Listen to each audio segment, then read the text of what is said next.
वृंदावन की रज में आज भी एक मौन गूंजता है। यमुना की लहरें आज भी किसी का नाम लेकर बहती हैं। कदम्ब के वृक्ष आज भी झुके रहते हैं, मानो किसी के लौट आने की प्रतीक्षा में।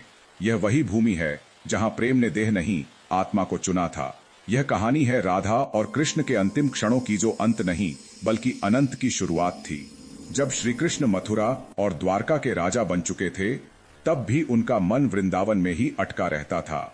राजमहल, रानियां, वैभव सब होते हुए भी उनके हृदय का एक कोना हमेशा खाली रहता था। उस कोने में सिर्फ एक नाम गूंजता था, राधा। उधर वृंदावन में राधा कभी किसी से शिकायत नहीं की, न भगवान से न भाग्य से। कृष्ण के बिना जीवन को उन्होंने तपस्या बना लिया था। वे जानती थीं कृष्ण किसी एक के नहीं, पूरे संसार के हैं। पर यह भी सत्य था कि कृष्ण का हृदय सिर्फ राधा का था। समय बीतता गया, युग बदलने लगे। एक दिन श्री कृष्ण को आभास हुआ कि पृथ्वी पर उनका कार्य अब पूर्ण होने को है। उसी क्षण वृंदावन में राधा की आंखों से आंसू बहने लगे। बिना किसी समाचार के प्रेम को शब्दों की आवश्यकता नहीं होती।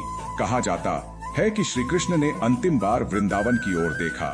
वे जाना चाहते थे, मिलना चाहते थे, पर वे जानते थे यदि वे गए तो संसार बंध जाएगा, और यदि नहीं गए तो प्रेम अमर हो जाएगा।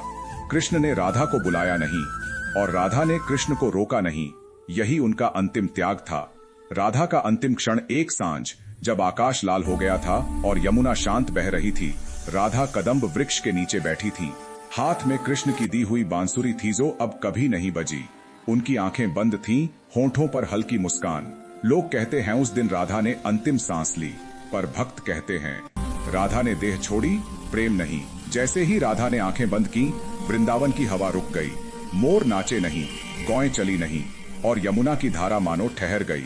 कृष्ण का अंतिम क्षण उसी समय द्वारका में श्री कृष्ण ध्यान में थे। उनकी आंखों से एक आंसू गिरा जो कभी युद्ध में नहीं गिरा था। उन्होंने बस इतना कहा, राधे। कहा जाता है उसी क्षण कृष्ण की बांसुरी अपने आप टूट गई, क्योंकि अब सुनने वाला हृदय इस लोक में नहीं था।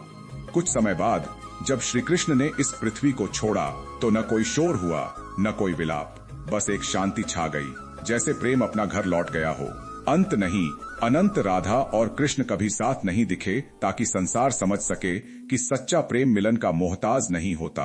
राधा कृष्ण की पत्नी नहीं थी, ताकि प्रेम को बंधन से ऊपर रखा जा सके। आज भी कहा जाता है, जहां कृष्ण का नाम लिया जाता है, वहां राधा पहले आती हैं, क्योंकि भगवान भी भक्त के बिना अधूरे हैं।